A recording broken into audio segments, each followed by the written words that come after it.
തിരുവനന്തപുരം ടൂറിനെ കുറിച്ച് എന്തെങ്കിലും നല്ല ഓർമ്മകൾ? ഭക്ഷണം അത് തന്നെ. ഇവിടുത്തെ ലൂർദ് മാതാവിന്റെ വയനാടുമായിട്ട് അത്ര ചേർന്ന് പോകുന്ന കുക്കിംഗ് ആണോ? അതെ, അത് വേറെ തന്നെ ഒരു ഫുഡാണ്. ഭക്ഷണത്തിൽ കുറവ് എന്തെങ്കിലും വന്നിട്ടുണ്ടോ? കൂടുതൽ മാത്രമേ ഉണ്ടായിട്ടുള്ളൂ.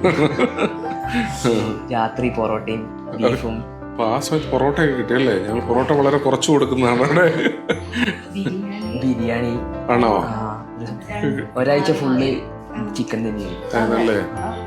പ്രത്യേകിച്ച് സ്പോൺസേഴ്സ് ആരെങ്കിലും ഉണ്ടെങ്കിൽ വൈകുന്നേരം ചിക്കനോ അങ്ങനെയുള്ള അവരെന്താണോ കൊടുക്കാൻ പറയുന്നത് അത് കൊടുക്കാറുണ്ട്. നമ്മൾ തന്നെ അത് പാചകം ചെയ്താണ് കൊടുക്കാറുള്ളത്.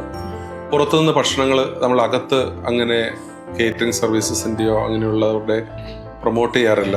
കാരണം ഇമ്മ്യൂണിറ്റി പവർ ഉൾപ്പെടെ വളരെയേറെ ബുദ്ധിമുട്ടുകൾ ഈ മേഖലയിലെ ഈ രോഗികൾ അനുഭവിക്കുന്നത് കൊണ്ട് അവരുടെ എരിവും പുളിയൊക്കെ നോക്കി അതനുസരിച്ച് ഏറ്റവും അവർക്ക് യോജിച്ച രീതിയിലാണ് അവിടുത്തെ ഭക്ഷണം ക്രമീകരിക്കാൻ ശ്രദ്ധിക്കാറുള്ളത്.